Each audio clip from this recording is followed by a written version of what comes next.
What's going on YouTube? Darksword255 here, where the numbers may be randomly generated, but the content itself is not. And today we are comparing and contrasting two different champions for Chimera, guys. If you've been seeing some of my videos, I've been very invested in mid-maxing Chimera. I'm really into Chimera, obviously, because of how powerful relics are for your account. I also, I really like making teams, doing account takeovers for Hydra and Chimera. But anyways, guys, we're going to be comparing two free champions.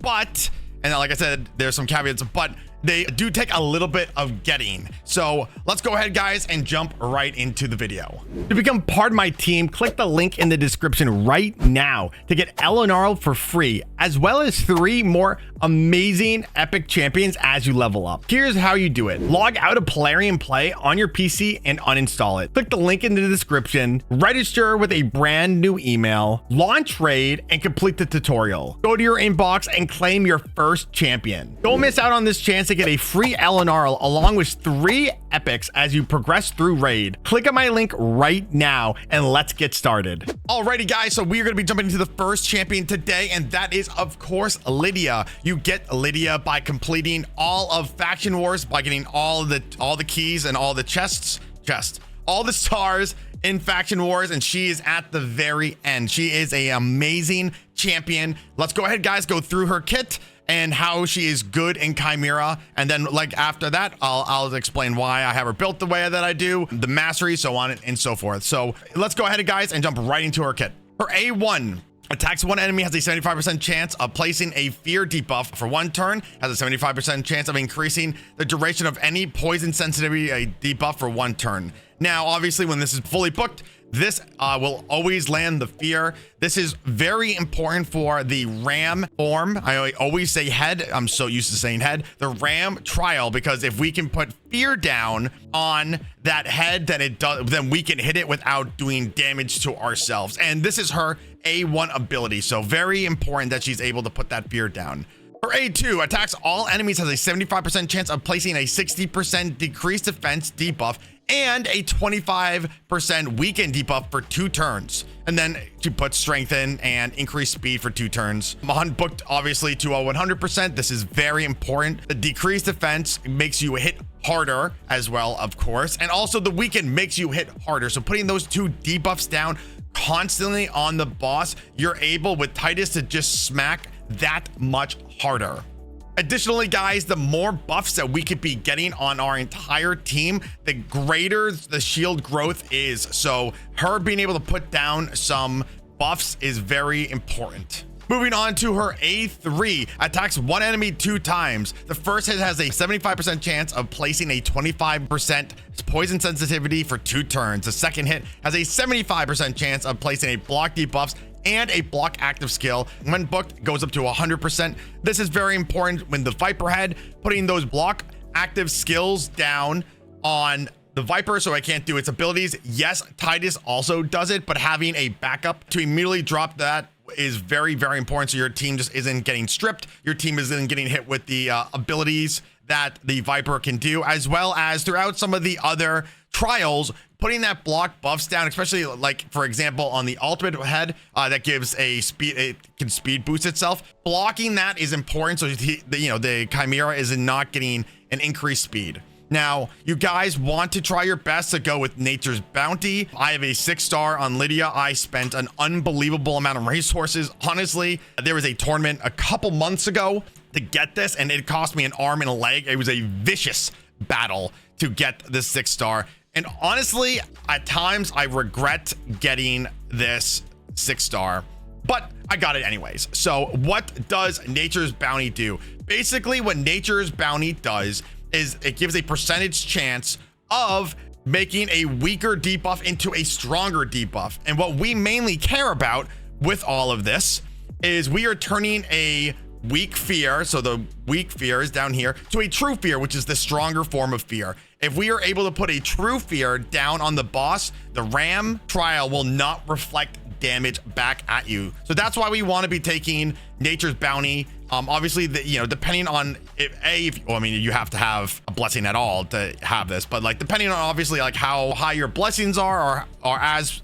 great of a chance for that buff to be increased. I have a 60% chance of that buff, that fear being increased, you know, any of these things, right? Decrease attack, decrease defense, decrease speed, decrease, you know, all of this stuff. Very important to have this, guys. It just helps your Chimera runs that much more. Now, the relic doesn't really matter per se. I really mainly went with this right here because it just gives me a little bit more speed. It gives me some HP. And if it was fully geared out, I would get resistance. I really wasn't having a problem with resistance, mainly because my Great Hall, I'm 100% maxed out on resistance and accuracy. So it's a lot easier for me to build out champions. For example, if we are looking right here, I am getting a additional 80%, oh my God, imagine, a plus 80 resistance and a plus 80 accuracy, meaning that my accuracy and my resistance can be built 80 points lower than I need to. So it just makes building out these champions a lot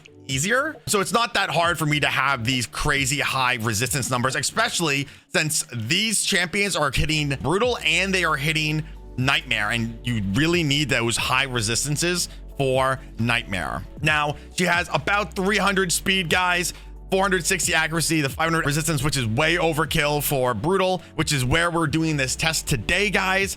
I do have her in Feral. Feral, if you guys don't know, if you have a 9-piece, allies deal 5% more damage per debuff. So you're placing 2 debuffs with Lydia, meaning you're getting an additional 10% damage from all of your allies, meaning that Titus is hitting 10% harder just because we have her in this set. So, you know, obviously very, very beneficial. If you wanted to try to just get more damage and you weren't so, like, in particular, you could also change your mastery here to cruelty. Cruelty would be a pretty good alternative here. Again, I found that nature's bounty is a little bit stronger. Masteries, guys, I ended up going with unshakable. I originally had her with war master going all the way down here, but I figured that, again, if I can get this mastery, it's significantly easier to get and then build out her as a champion with the plus 80 resistance from my Great Hall. It just makes it that I don't need to have ridiculous quality of gear. I can focus more on other areas with her because of all of those bonuses. So she's in Feral. Let's go ahead, guys, and jump over to the person that we are going to be testing to see who is better. Alrighty, guys, so we are going to be comparing Lydia versus Ramantu here. Now, the thing about Ramantu and how you get him is you have to finish your missions. So after you finish the Arbiter missions, you can start working towards this guy, and his missions are a pain in the butt. I'm not gonna lie. I feel like Marius is so much easier to get than Ramantu is. I literally almost got Marius before I got Ramantu. That's just, you know, they're just tedious missions, very tedious missions, but he is one of my favorite champions. Lizard factions are my favorite factions, but I digress. He does not have a blessing. There was a tournament to get the 5-star blessing for him, or I think actually for me, it was a 6-star blessing. But again, I had to honestly spend IRL money to secure that. And I just, at the time, first of all, I didn't really want to spend money. Like, it would have been a decent amount of money for me to secure this, and I really didn't want to do that. So he unfortunately does not have any blessings. When he does get blessings, he will be absolutely insane. But right now we are rocking absolutely naked with no blessings here. Now, I would love for my Ramantu to be in Feral, but the siege gods have not been kind to me, and I am missing, if you look here, I am missing the last crucial piece of getting 9 pieces for any of my lizards. I am legitimately missing 1 ring. Just any ring would do great. I would just be able to take it, and then I would be able to put him in a 9-piece Feral. The great thing about having Ramantu in 9-piece Feral is this. Let's go ahead, guys, and jump into his kit real quick. His A1 attacks one enemy, has a 75% chance of increasing the cooldowns of one of the target skills at random by 1 turn, has a 25% chance of placing a stun debuff on the target for 1 turn if a skill has its cooldown increased to the max. If the cooldown increase is successful, will also decrease the cooldown of another random skill by 1 turn of an ally. So basically, he puts a stun down. This is more of a PvP skill. He attacks somebody, let's say he increases somebody's A2 from 3 to 4, and that's the max. Then somebody on your team gets a random skill cooldown for them. So, you know, this is more of a PvP skill. Ramantu is awesome, but you know, there's a lot of different areas of the game that you can use him, but I digress. So, you know, that's booked up to a 100% chance. Obviously, you know, if we can do math, which, you know, I can't do. But anyways, you know, that's 100% chance booked out. Doesn't really matter for Chimera. He's A2. The first hit has a 75% chance of placing a 60% decreased defense debuff for 2 turns. The second hit will have a 75% chance of placing a 25 weakened for 2 turns. Very similar, obviously, to Lydia. The third hit has a 75% chance of placing a 30% decreased speed debuff for 2 turns, and the fourth hit has a chance of placing block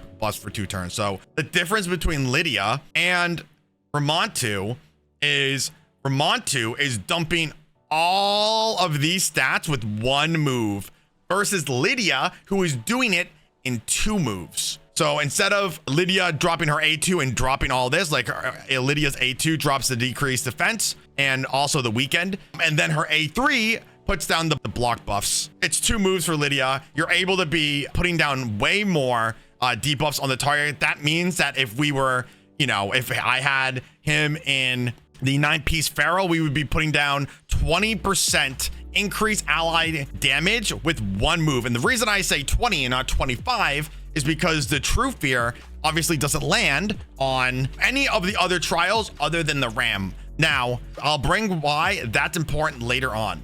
Moving over to his A3 attacks all enemies has this 80% chance of removing all buffs from all enemies before attacking, obviously booked up to 100%. Has a 80% chance of placing a block active skill debuff for 2 turns on enemies without passive skills. Also has an 80% chance of placing a block skill debuff for 2 turns on allies with passive. So basically, I don't know why we differentiating this, but regardless, you know, whatever. I guess because block active skills, block active abilities, never mind. Ignore me. So this is obviously important for the Viper Head. You can put down the block active skills. Again, this is a really good PvP skill. I mean, like I said, Ramantu is a really good PvP champion. We're just not using him for that. Let's go ahead and jump over to his passive. When an enemy places a stun, sleep, so on and so forth, there's a ton of debuffs to provoke. A debuff on this champion will instantly fill this champion's turn meter by 30% and places a increased speed and a shield buff on them for 2 turns. The shield is equal to 30% of this champion's max HP, which, you know, if we're building him correctly, we're never going to be hit with any of these. So, you know, you're never going to be hit with any of this stuff. So you're not going to be getting these increased skills. And obviously with how the team is built, doesn't really matter. You know, it doesn't really matter. So obviously moving over to the masteries, I do have him in accuracy. The reason I have him in accuracy, just so I can build him a little bit easier. Since I wasn't able to build him in Feral, it was significantly easier to build him with just like the assortment of gear that I have. Now, you can build him to do damage, guys. I just felt that it was way simpler to build him more as a support. Make sure you're landing your debuffs. If you do extra damage, that's great. But again, you know, that really depends on like how you want to build them and how good your gear is. Again, if I could have him in a 9-piece Feral, I would. Secondary, I would think, you know, the easier option from there would be building him in as mainly a support. And if you have very good gear, or if you think that you could do it, you could build him in attack. The reason I don't build him in attack, I'll go ahead and I'll jump into it when I go to the team, guys. Again, this is, you know, this is my personal preference. You can do whatever you want with these teams, but again, you know, I have him just get as much accuracy as possible. Is this the greatest skill for him? No. But again, more accuracy makes everything a lot easier for me to build him. You know, nothing really too special about him. Again, perfect world if we were able to actually genuinely compare Lydia and Feral, and then I would love Ramantu to be in Feral, and then obviously a 6-star blessing versus a 6-star blessing. But I think you'll be interested to see the results, guys, of the comparison between the two. So let's go ahead and jump to the teams, guys, and we'll go from there.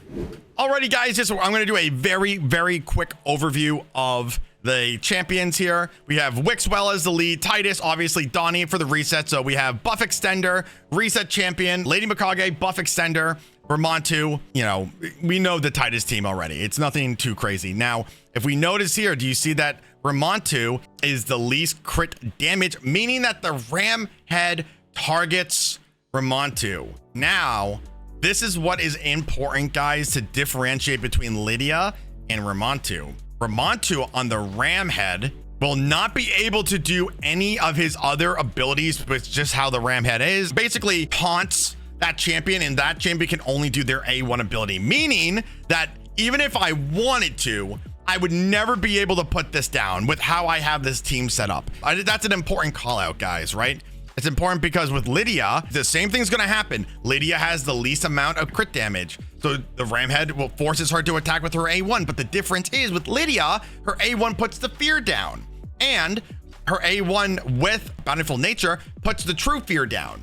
Slight differences, but even with that, I think that it's easier, right? If we're going to be talking about easier teams and harder teams to build, I think that Lydia is easier to build and use. So if you do not have, let's say, Ramantu here, as well as you just got Lydia and you, let's say, have all your champions here, I think that it's easier to build Lydia than it is to build Ramantu, right? Obviously it takes a little bit extra time to get Ramantu, but like I said, guys, when you see the comparison and damage, it's going to be pretty interesting. So let's go ahead, guys, and jump over to the results of Lydia versus Ramantu here, the damage and the trials, and let's go from there. Alrighty, guys, we just got done testing out the Lydia team again on Brutal here.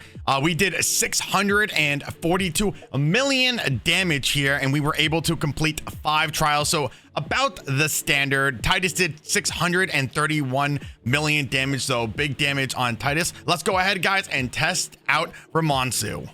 Alrighty, guys, we just got done testing with Ramantu here, obviously with Titus. Titus did 639 million damage, and we actually did slightly more damage with Ramantu than we did with Lydia. Now, I think that's actually pretty interesting, and on top of that, we ended up doing 1 extra trial. I honestly would give the trial difference, you know, up to RNG when we're doing Chimera here. So let's go ahead, guys, and quickly jump into some final caveats and some final thoughts on the comparison between these two champions.